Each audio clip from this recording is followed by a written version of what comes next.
Good afternoon and welcome to the Courtroom Chronicles, Trials of South Africa. Today, happy Thursday and happy birthday. I thought I was taking a break today, but no, we can't keep quiet. There's no child that you want to say justice for so and so again. We are trying to avoid situations like that. So I need to talk about this. So, let us get into today's story. A toddler, a pipe, a crowd of adults laughing, and a camera recording. It's all like it's entertainment. But instead of shame or regret, they posted this. And that decision, it was a digital footprint. That's exactly what got them arrested, and we thank God for that. They should be arrested. The mom and the three men now face serious charges, including attempted murder. We are tired. These people must be arrested. They deserve to be behind bars. You can't do that and get away with it. So, this video started making rounds Tuesday evening. And no, it is not a rumor. It shows a little boy, about 4 years old, being encouraged to smoke a pipe. According to the police, the substance that the child was smoking is believed to be Mandrakes, a highly addictive sedative. In the clip, you hear adults in the background. They are laughing, they are cheering, and they are filming this. One woman was identified as the mother, is seen helping the toddler hold the pipe to his mouth. Like, what is this? What is this? South Africans on social media are livid. People are demanding action, and it happened as fast as the police could. So yesterday, on Wednesday, the SAPS had confirmed that they've arrested the three suspects, which is the child's mother, two men, and they all appeared in court today, the Thursday of the 31st of July, the last day of the month. So these, I will tell you the charges just now. What are they being charged with? The charges are child abuse and neglect under the Domestic Violence Act, attempted murder. Yes, you heard right. These aren't just slaps on the wrist. The court is treating this as a serious endangerment of life, especially since the pipe is believed to be containing mandrakes, that is toxic substance given to a toddler. A toddler. It isn't just a neglect, it's attempted murder. The case was postponed to August 4 so the suspects can get legal representation. The state is opposing bail pending forensic test. Mothers, what is going on? Do we need to go and have a prayer somewhere and pray for mothers? What is going on? Because I'm thinking if this happened maybe years ago without the cell phones that we have, I think they thought they are creating content because obviously they were smoking whatever that they were smoking and they were not thinking straight, and we thank God they were not, so that this thing that they were doing will come to surface. Because the way that the child handled that pipe, you can see this is not for the first time. You can see that this is not for the first time. So let us talk about now the digital footprint real quick, because this is the part that shook me. The reason police even got wind of this case, it's because the video was posted online. They didn't try to hide it. They literally documented the crime and dropped the receipts for the whole world to see. And that is what we see. And this is where social media becomes a double-edged sword. What am I saying? I'm saying on one hand, we are seeing how community accountability works. The public responded, screenshots were saved, the video was geolocated, and it went viral. On the other hand, police now routinely will use social media as evidence. Everything you post is timestamped, location tagged, and traceable. That's how they ID the suspects, confirm the location, and moved to the arrest.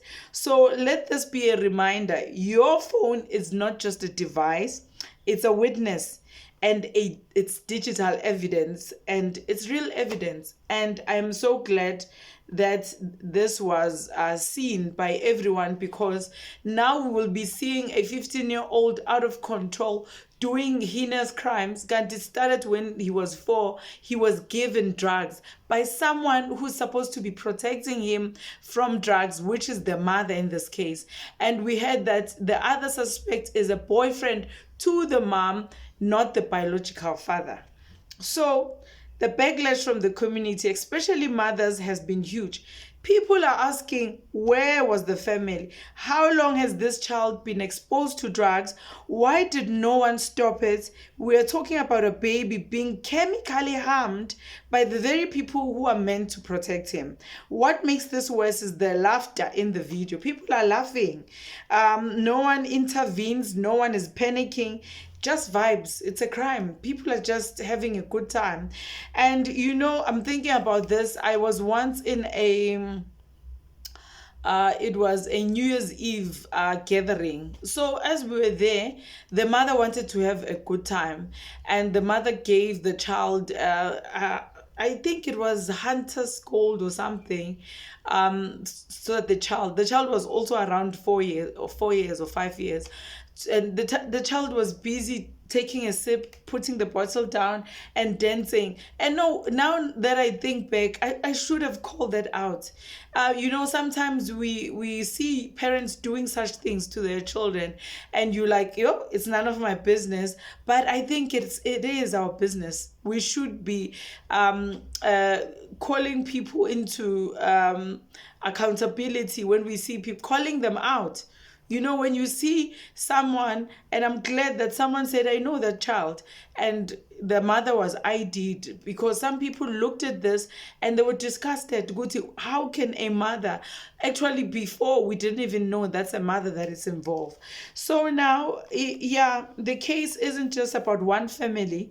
It's about normalization of harm in some environments. I know it happens a lot in communities and behind closed doors. And if someone didn't take that video because they thought it's great content and we all saw it, this could have been going on. That poor child, we don't know how long the child has been doing. You can imagine the withdrawal symptoms, a lot of things that will be happening in this child's body just to detox everything out. So it's about desensitization, and it's about power and responsibility of technology. We are in a time where crime is filmed for likes. People are creating content with very serious things. Children are used as content, and the public outcry is becoming the first line of justice. But here's what gives me hope. People did speak up. I think next time you see a parent giving a child alcohol or maybe drugs and saying that, I need him to sleep. He needs to sleep. That's injustice. You should say something, report it, call that parent out. We cannot be looking at things like this and keeping quiet. So I have to say, what gives me hope is that people did speak up. People did report it, and now the justice system is involved. So if you ever come across content that's showing a child being abused, being neglected, being endangered, please report it. Let us not just share these things, and we are glad to say, did you see this child? Did you see? Let us report such things so that people will be arrested and brought to book. Because this is nonsense. This is nonsense. We cannot keep quiet.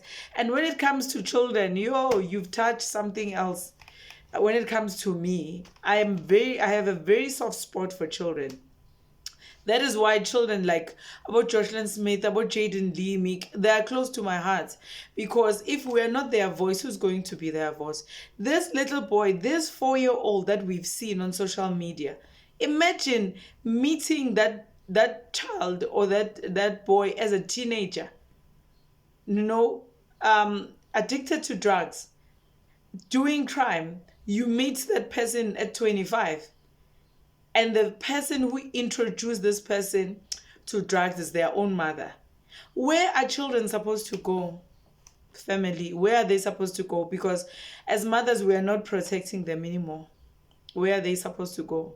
So I'm hoping these people pay for this crime, and let us use platforms like Childline, SAPS Crime Stop, and report directly on that platform where you saw it.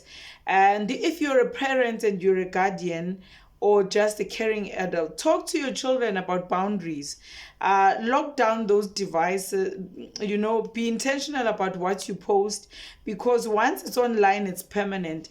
And now I'm very worried about, as parents, we take our children, sometimes they go and sleep over.